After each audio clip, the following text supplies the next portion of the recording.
Are you feeling stagnant? Are you feeling like, oh my God, there are no auditions coming in and I don't know what to do? I understand your pain. I was there as an actor when I was first starting out. It was hard. But what I learned to do was to go to workshops, get information. I would go to the Samuel French bookstore and I would start reading up on my craft. I would start reading up on the business. I would start reading up on how to audition. I was ferocious in downloading information to help me. And today you are in for a treat because here on Acting Smarter Now podcast, I have assembled a compilation of some of the best tips from some of our most amazing guests over the years to help you with your craft, to help you with your auditions, to help you with the script, how to break it down, how to take good headshots. We have got a bunch of information jam-packed into this podcast to help you. So get a pen, get a pad, and get ready to 10x your game. Start thinking about what you are drawn to. Are you drawn to doing theater? Are you drawn to, because they're all different. I think that's important for you to know. It doesn't mean you can't do them all. It just means you have to understand that there are different nuances to them all. So start with the one that pulls you, that you want to do most, that first. So if you're like, I just love movies, okay, then let's maybe we focus on that, because that could be your focus. And then once you ask yourself what's the most important one you want to do first, then study that. I always say study and dissect the medium you want to dominate. And the medium is the film, TV, commercials, whatever that is. Study and dissect it like a student. And that's free. Or that's just the cost of your subscription to Netflix or Hulu, whoever it is. Maybe you have your, for Hulu, so that's your, however much Hulu wants to charge us at the time of this recording. And you go through, man, this month, I'm just going to study romantic comedies because I would love to start a romantic comedy. Okay, great. Study those. What do you see that's common? What do you see? Do you see people who look like you? How do they dress? How do they act? How do they talk? How do they walk? How fast are they speaking? And then maybe you can go to the library and find you a book of monologues, or pull up, go online and see if you can find any scripts for romantic comedies and then record them at home. So there's so many things you can do just to test the muscle for yourself. Get in a acting class. And so that means whether you're not even sure if you want to do film, TV, commercials, theater, voiceovers, maybe you have no clue. You just think you might have the bug. Just get in a basic acting 101 class. Just like a dancer needs to take ballet class, learn the fundamentals, actors need a basic class to learn how to build character. So I would say look in your local area. For a total beginner, I would suggest something in person versus online for totally starting out. Beginner acting classes near me. Little secret of mine, when I couldn't afford classes, my older boy went to USC, right on. I was always at USC auditioning for their student films, which are marvelous. So if you don't have money for class, do student films. You learn on set, you're on set, you know what you're doing, you learn, by hook or crook, whatever, but you're acting. Mm-hmm. If you don't have money or you don't get hired for that, then grab a few people and do play readings at home. Read, talk to people, create stuff, have fun, play in someone's living room, just for the sake of it. Because that energy, this is where I get a little woo, but that energy carries through. Because you're working on a higher vibration, and people pick that up. She had a class that all the big stars in town would come to, and she would work on one script. When I was there, it was Men in White by Sidney Kingsley. It was all about doing you do 5 sentences in 3 hours, and talked about each word. Why did the writer write this word? And everybody was mesmerized by what she was doing, and it was all about the writing. You could do stand-in work. Yes. You could do extra work. I personally wouldn't do it, but that's because I'm at a different level. But if you're in an entry level, and please, if you do extra work and you're on set, don't try to win over anybody. Be a fly on the wall. And be professional. Be professional. Just learn. Yes. Soak it in. Be a sponge. SpongeBob SquarePants. Just sit there and soak it in and watch. I used to do that when I had smaller, roles, little co-stars. I would sit and watch the actors and go, wow, you learn from them. Never trying to take focus to yourself. Don't do that. Don't be discovered. No, do your job. What is your special sauce? What are you so good at that nobody can touch you? So let's say you are selling the good looking jock. There's a lot of room within that area for you. Are you the good looking jock with the heart of gold? Are you the good looking jock who's a jerk? Are you the good looking jock who doesn't have anything going on in his head? You have to be very specific. That's the calling card. That's what's getting you in first, right? The headshot is making them click, and then they'll look at your reel, right? So those headshots have to be great. And I would add to that, take what the agent tells you, but don't make it set in stone. Yeah. Because you may not be mom material. Right. No, you know, it's Yeah. like Oh, it's cookie cutter stuff. They Yes, tell correct. they tell their clients the same thing. If they see them in a certain age range, they'll say, well, you need this, and this, but that might not be your brand. Yeah. And you have to be courageous enough to go against what isn't working, what doesn't work for you. Because not everybody is a mom or a dad. You know, some people really read well as villains. They may not be a villain, but that's how they're perceived. Yeah. I hear that with actors all the time. Well, my agent said I need this, and this. But do you sell that? Right. Why would you take a picture? If I'm not a cowgirl, why would I take a cowgirl picture? Right. I'm never going to get cast as a cowgirl. Right. It's just being honest with yourself, because you really need to, this is a side note, but you really need to get to know the agent so that they get to know you, so they don't give you cookie cutter directions. Right. And look, when you start off with an agency or a management, they are going to have their thing that they send to everyone. Right. But that's why, again, if you're the CEO of your business and you're the business owner and it's your career and you know your path and your career trajectory of what you want, how are you interpreting that to make sure that you're seen the way you want to be seen? So even when I get mom shot, I know I'm not Walmart, Midwestern mom. That's not what I sell. You know, I'm more of the PTA type A, get shit done mom. Right. So I'm going to get a shot that represents that, which can also be used for multiple other characters. Right. So I feel like the type that we put on ourselves, the mom, the professor, the leading lady, whatever, all those types I find are really limiting for people.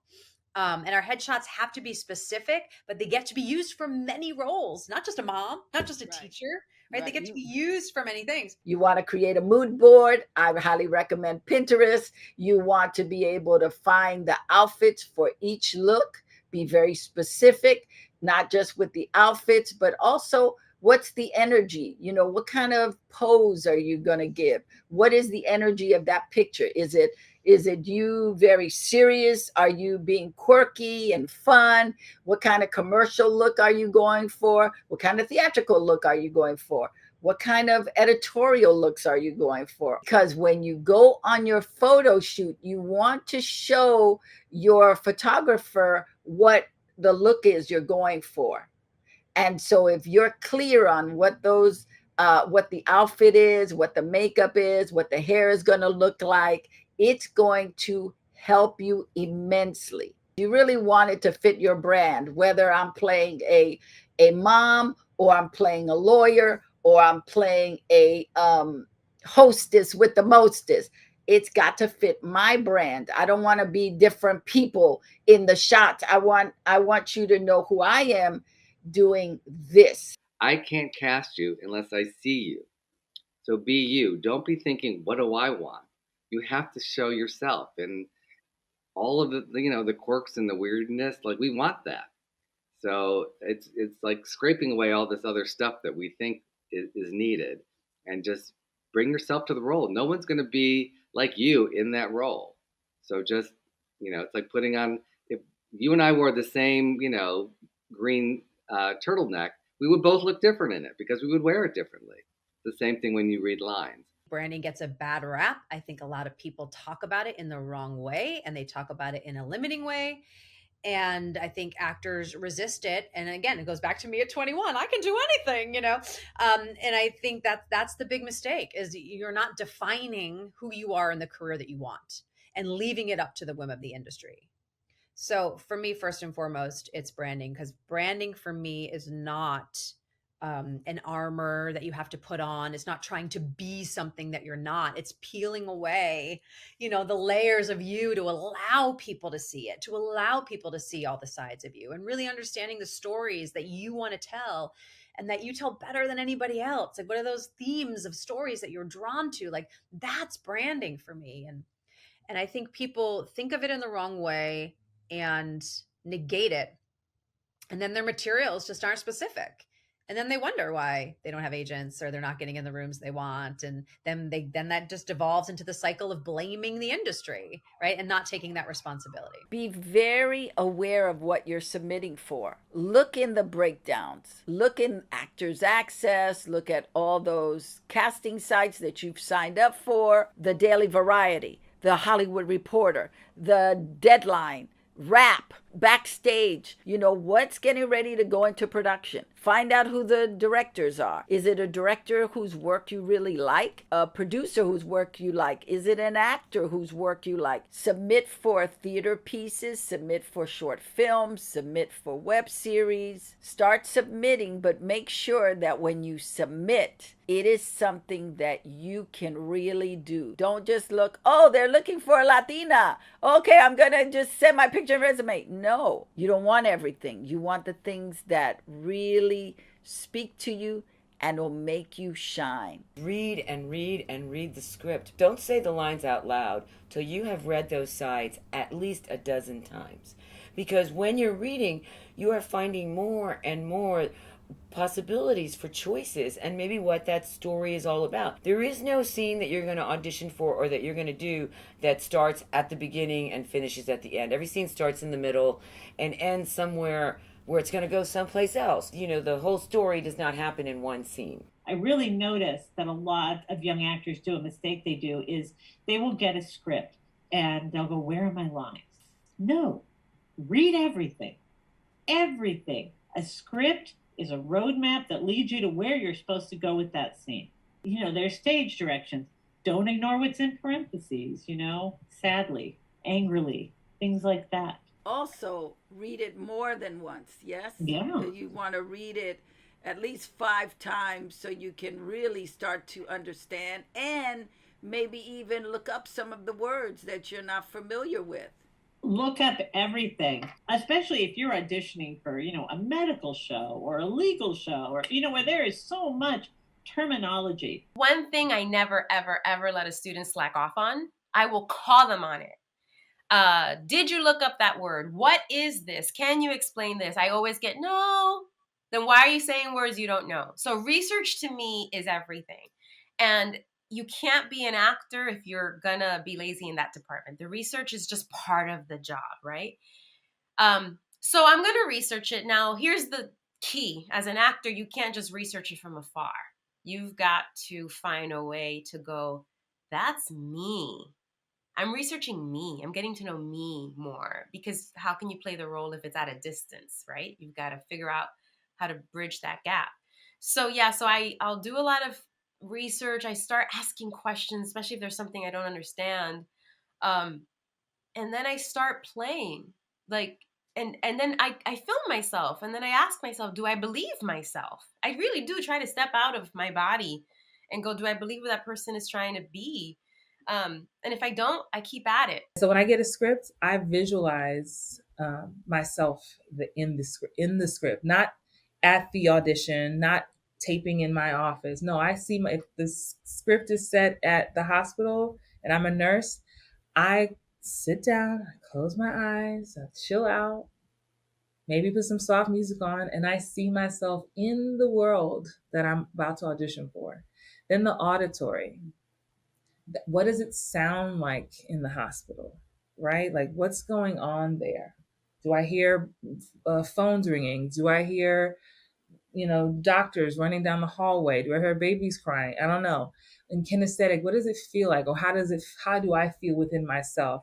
So again, for the athletes, this would be more so like, okay, they see themselves running, right? They hear the birds chirping. Maybe it's cold outside and they feel their breath. How's their breathing? Like, they're connected to all of that. So basically it's rehearsing what you want to do ahead of time. And so for me, it's takes me into the world. That way I can see how I fit into the world before I even do my audition. And it's very powerful for me. And it doesn't resonate with everybody, just like you don't need every tool all the time.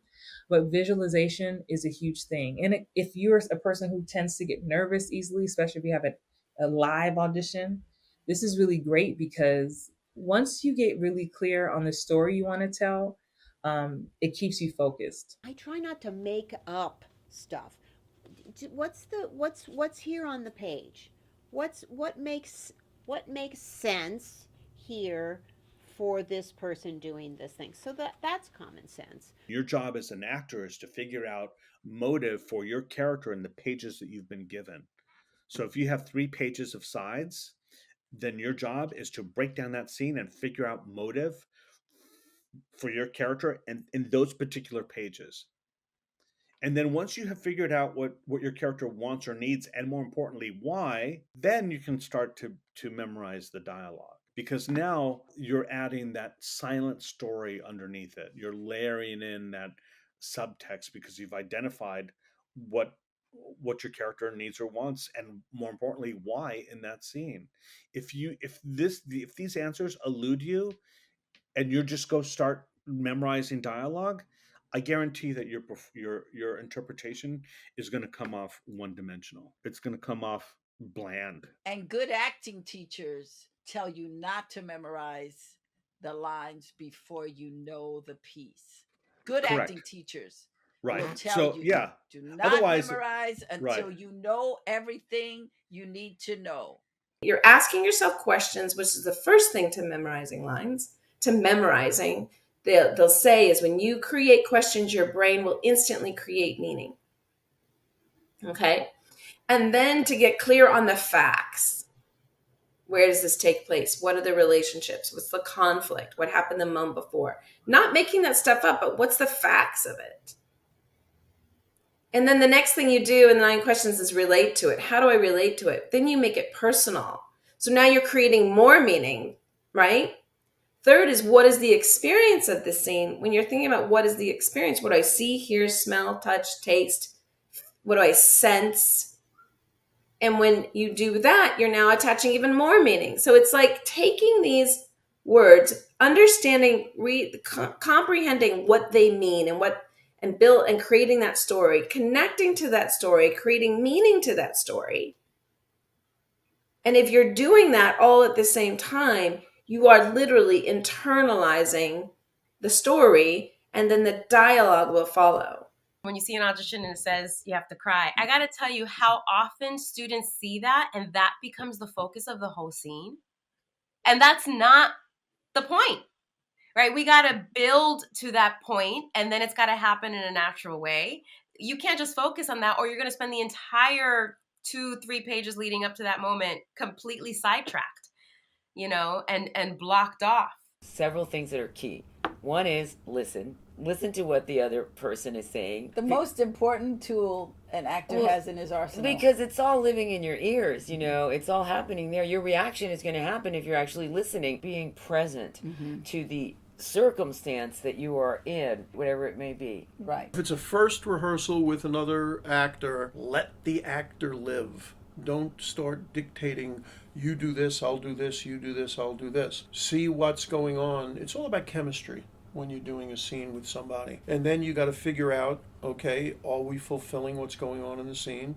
Is this working? And then it's a process of just going over it and going over it and going. I like to rehearse a lot when I was in scene class. And if you're ready, if you're prepared, then you're open to critique, you're open to adjustments, you're open to somebody helping you. If you're at home working with someone, and find the places where you're having a problem. Specify, this is what we need to work on right here. I am a big believer in rehearsal. I am a big believer in doing it again, even when I self-tape somebody. When we get the perfect one, I always go, let's do one more. Because sometimes when you really feel like you've gotten that one, you're sort of free to maybe find a new one that might also be really interesting. Mentally, I pretend as if I already have the job and that this is just a formality. It's good. But it really helps me. It helps me not get in my head, because up here, in this world, where they're having meetings all the time. Board meetings. Board meetings. Yes. About me. I can really spiral down.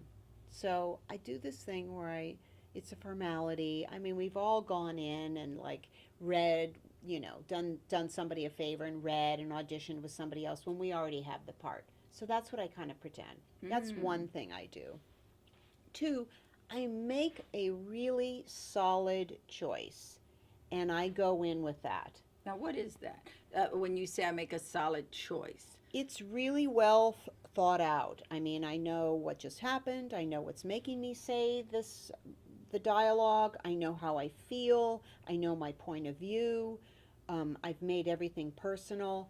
So I go in with that. For me, the greatest actors make it look so easy. And we all know that acting is not easy. It's lots of things, but it's not easy. But the greatest actors have the capacity to make us believe that we're seeing a real person. The Strasberg Institute in New York, when I was a kid, had a sign over the stage which said, "No acting, please."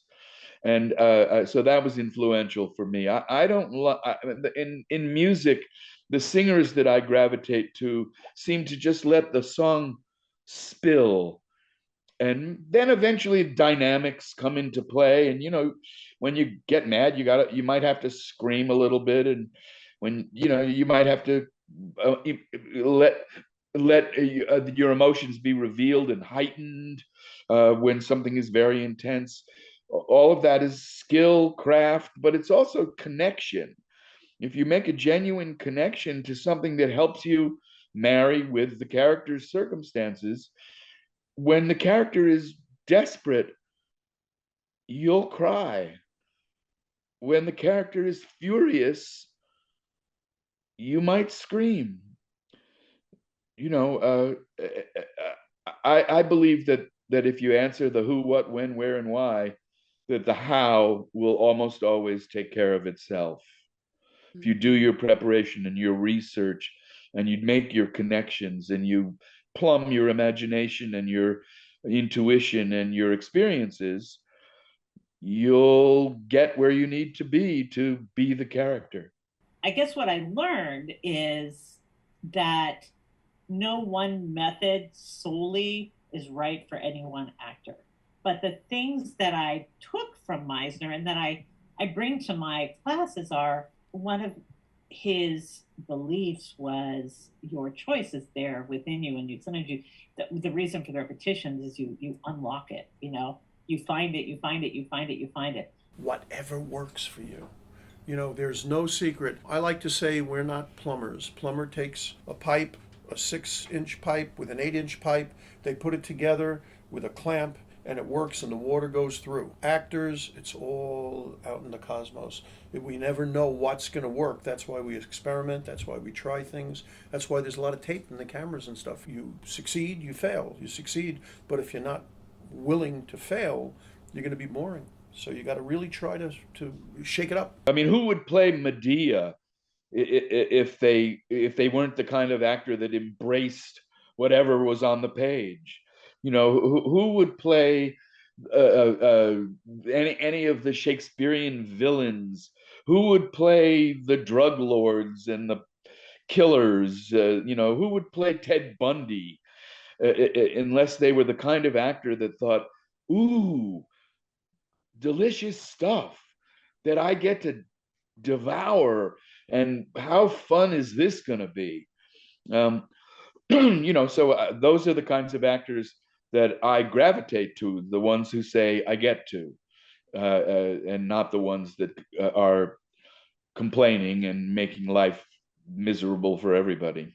You want to make sure you take the call sheet home with you, and you want to send everybody a thank you note. The people in catering, the AD, costume designer, the costumer, whoever you worked with, that their name is on that call sheet, you should send them all a thank you note, letting them know it was great working with them. You can either do a little postcard with your picture in the front, or you can just get yourself a little box of stationery that has your name on it, or maybe not your name, but a little box of stationery that says thank you. Let them know how much you appreciate them, because this is a very small business and you're going to work with a lot of the same people. You're going to run into them, and you'd be surprised how much work you can get as an actor because you filled out these little cards and said thank you to somebody in the crew. Sometimes they'll get asked, oh, hey, you just worked on a project. How was that actor? And you can say, oh my God, they were so fantastic. And do you know that they sent me a thank you note? And I am saying, do not send an email to say thank you. Send an old-fashioned thank you note. It means a lot. If you're generous, if you're grateful, people will want to work with you again and again and again. It's not always the most talented people work all the time, but it is the people that make the crew feel happy. It happens, and it can happen at any stage. Not to scare people, right? But people, get fired at table reads. You can get fired after a table read. It can be, people have gotten replaced mid-season for things, killed off. I mean, I'm sure there's more stories in this industry than we even know about. I think the main thing for that is, just like with anything, one door closes, you pray another one opens, and trust that it's for that reason. It's a protection against something. And I think then, honor how you feel. You know what I mean? It's one of those things where if it's gonna hurt, there's no way it doesn't hurt your feelings. It's okay. Even if someone says, oh, the reason why is XYZ, we're so sorry. Okay, but it still hurts your feelings. Even if they say we're gonna still pay you, it still hurts your feelings. But what I do know is that I know for me, it's been like something else has come along that blew my mind. And just like with anything, any heartbreak we have in life, we may not understand it in the moment, but I trust that when whatever happens in my life, there's something that I always say, and it's that everything always works out for me. Everything always works out for me. So that does mean even when some things go left and I don't understand it, I don't have to, but I know that everything always works out for me. Everything works out for my greater good. And so that means those moments too, the ebbs and the flows, the ups and the downs, the disappointments. Yeah. Honor your feelings, and don't stop. Take the break if you need to, but don't stop. There is a certain amount of business that you, in order to proceed, unless you're going to get your publicist and a team on board to do that for you, you need to be the CEO of your own career. But even if you have that kind of team behind you, you still have to know everything. Absolutely. One, because people don't care about you as much as you care about you. No one cares about my career as much as I do. And I need to be responsible. I get 90% of the commission. My agent gets 10. So I should be doing 90% of the work.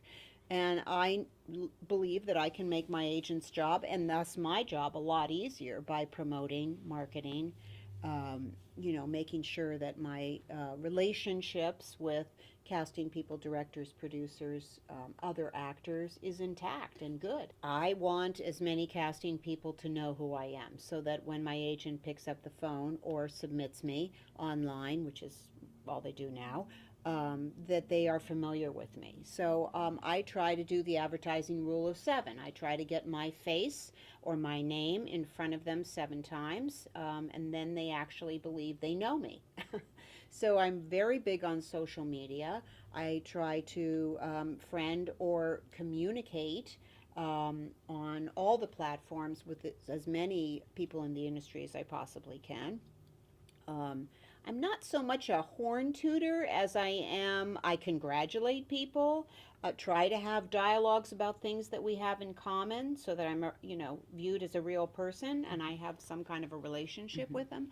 I send stuff out. I do drop-bys. I think for every casting director, the joy is not to, it's not that joyful to give a star another job, but it's really joyful to give somebody their big break, to get to Taft-Hartley somebody into the guild, or to give somebody their first guest star, or their first main title billing, or to launch a kid that is going to has a bright future ahead of them. That's really exciting, for not just for me, but I think for all casting directors. I want people to know casting directors are champions for you. We absolutely they fight for you. Of course. They hunt you down. They do. They give you notes. They give you notes, and there's nothing better than getting notes from casting people. Yeah, they give you their cell phone number. Nothing better. No, there is nothing better than having a casting director believe in you so much that they take you to the side and say, okay, here's some notes. This is what you have to go work on, because they really believe in you. They're really wanting you to get the role. Yeah, I believed in this actor so much, and I wasn't seeing what I needed from him in his auditions by himself, but I kept having him do it over, and because I was friends with his agent, I said, have him call me. I will give him I can't, I'd sent him written notes, but then I was like, I need to communicate these verbally, so have him call me. I mean, I was really trying to get this guy a job. Truly believe where you're going, to have an idea of where you're going.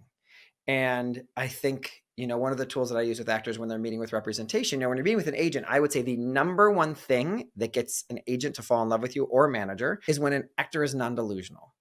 When an actor understands where they stand in the business and what might be next for them. So I always think about this as this is not some kind of like get it right science, everybody, but it is imagining if you had a crystal ball and you believe in a positively conspiring universe that only wants the best, great, good things for you. If you can get yourself in that mindset, you're that kind of a psychic where you're looking in your crystal ball, but you're not erasing the history of where you've come from, who you are, what you look like, the experiences you've had so far. So you're looking through this crystal ball with an incredible education of your life experience.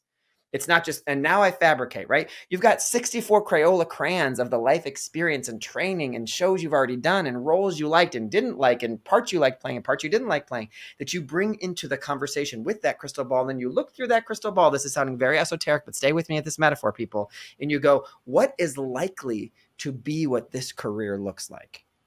And this to me is when you're like, well, I am a 5'3" tiny petite woman. I'm probably not going to play the 400-pound race car driver. Great. You're probably not, right? There's a difference between what you look like and what that is. And yes, we all know there's prosthetics and people wear fat pads and people could wear waist cinchers and people could dye their hair. But I think there's just to get you grounded enough to be able to imagine what could be next for you. And one of the things I think is a caveat I want to add to this exercise is let's not imagine the small future. Imagine the big future. So unless a co-star is the pinnacle of everything you want to book in your career, I do not want to hear, I can't wait to play the secretary on I want to hear, I want a role, I'm in for 3 seasons, or I want this role on Broadway where I get to and I imagine that the next thing for me is this, that you really are imagining that big scope, that field for yourself. Because then once you have that vision, you can kind of reverse engineer. Oh, well, I probably need to get this in my book for when I audition for musical theater. And I probably need to take some classes with this person because those people from that studio, I see that they book a lot. And I know that I'm not doing as well in comedy for TV as I want to be. So you get to kind of reverse engineer. What are the missing plot points in this journey to this vision that you saw, right? You're desperate for an agent. I need an agent. And you don't do your homework. Going back to You didn't prepare. You just got so excited that someone wants to see you that you're willing to just sell everything. Yes, I'll go with you. No, ask them questions. You know, how do they see selling you? What kind of projects would they submit you for? How do you like to work with your client? How many times a month should your client reach out to you? It's very important for you to ask questions when you're meeting with an agent. And I don't mean for you to be a nuisance to your agent, but you're building a relationship. You want an agent who is reputable. You want an agent who's been in the business a while and who has contacts. That's what an agent is for, is to help you because they have contacts. They're going to submit your picture and resume for parts.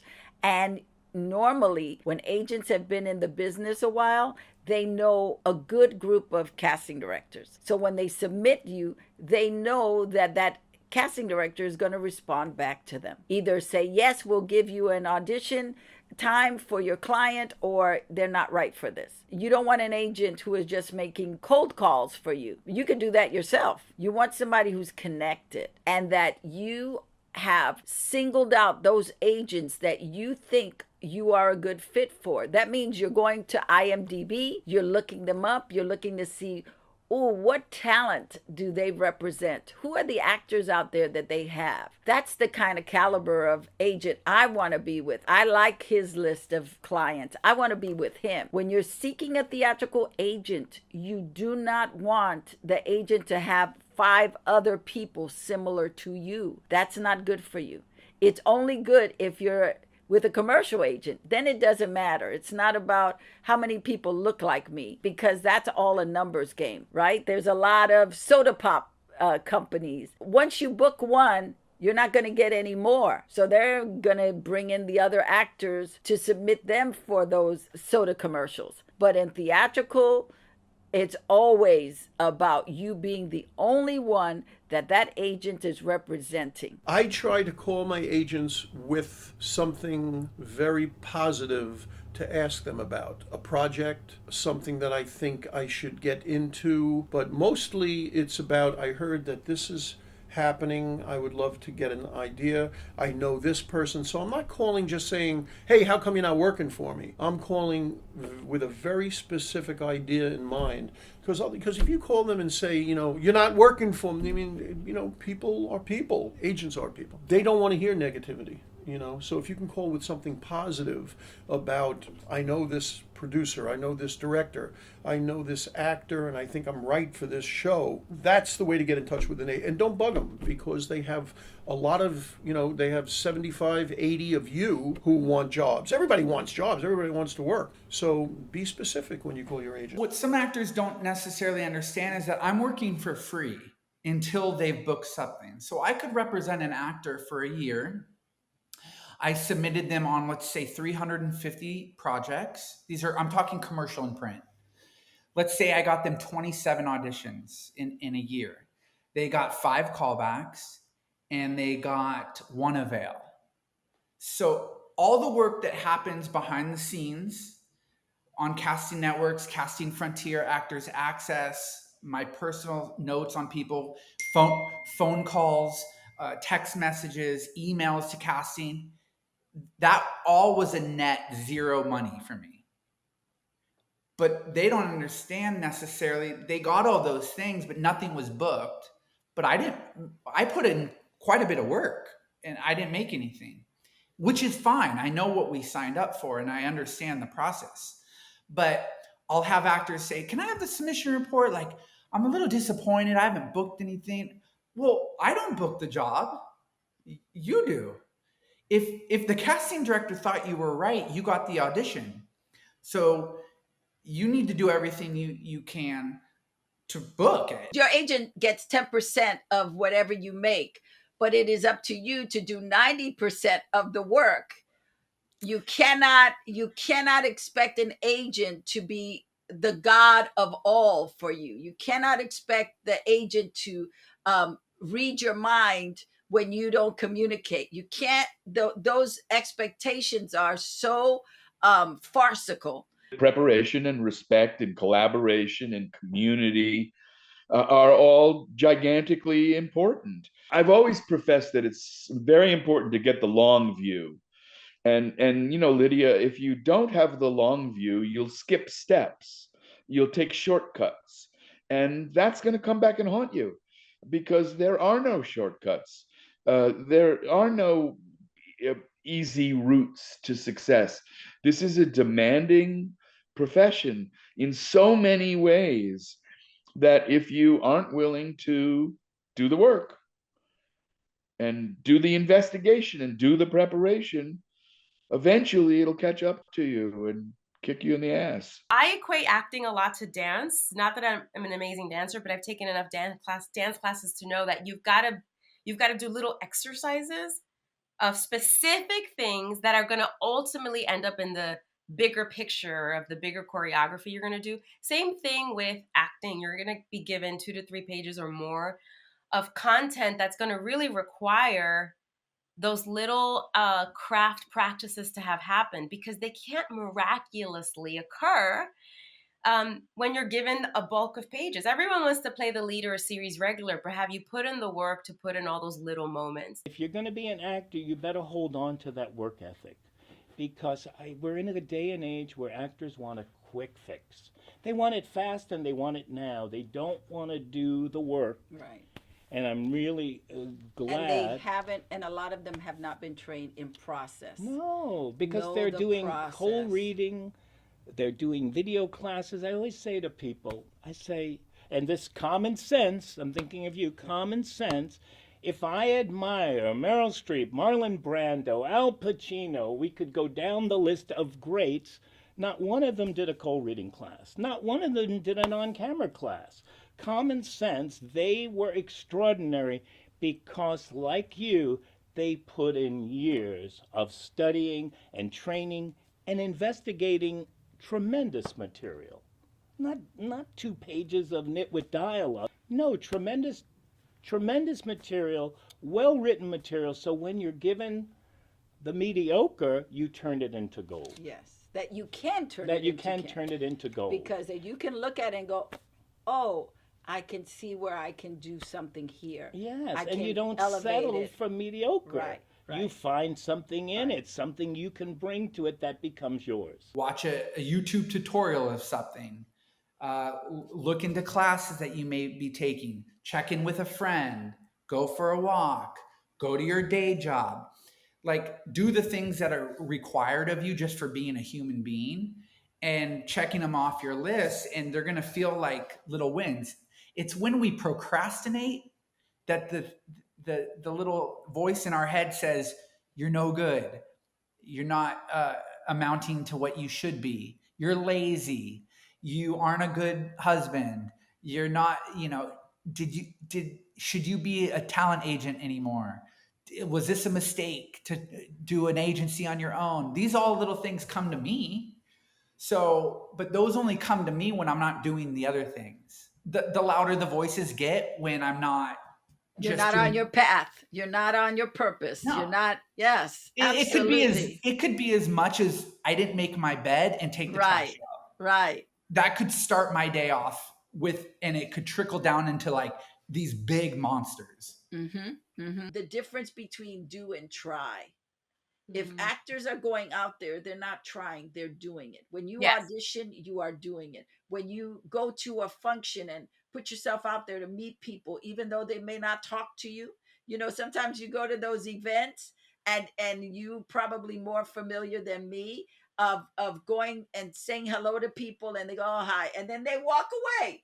That takes courage to keep showing up, keep introducing yourself, keep saying hello to people. Our friend Leslie Thurston is great at that. She's great at walking up to people. Hi, how are you? What are you doing? She's great. I love that. Is something that I think is her superpower. I love it. But that as actors, if we're in class and we're taking it seriously, we're not trying to be actors. We are practicing the craft, and that is different. Do not tell people, oh, I'm trying to be an actor. No, if you're in the room, if you're doing it, you are doing it. When people say I'm an aspiring actor, I don't like when they say it, but People say what they want about themselves. With me, that's a word I've disconnected. Do not call me an aspiring actor. I'm not aspiring. I am already doing it. Though you can't see me doing it because maybe it's been a while since I've booked a job or whatever, I'm doing it. You don't see what I'm not doing because you just don't see it, but I'm doing it. A lot of talented things happen in this room where I do my self-tapes. Yeah, so I've just taken away that word aspiring. One of the most important things that I feel that I've done is honor when I wanted something very bad and I didn't get it. You know, a lot of people say, just get over it, let it go. It's not that easy. It was just an investment of your life. It's an investment of your time. It's an investment of your dreams. And when it doesn't materialize, it hurts. So I give myself a day or two to cry, to scream, to yell, and just let it out. But then I go to gratitude mode. Well, at least I got in. At least I have an agent. At least I have a manager. And I've always told my children, gratitude is latitude. So the first step in becoming a booking magnet for me is declaring that you are so. Just speaking life to you. You know, as actors, we use our imaginations. That's our imagination is how we do our job.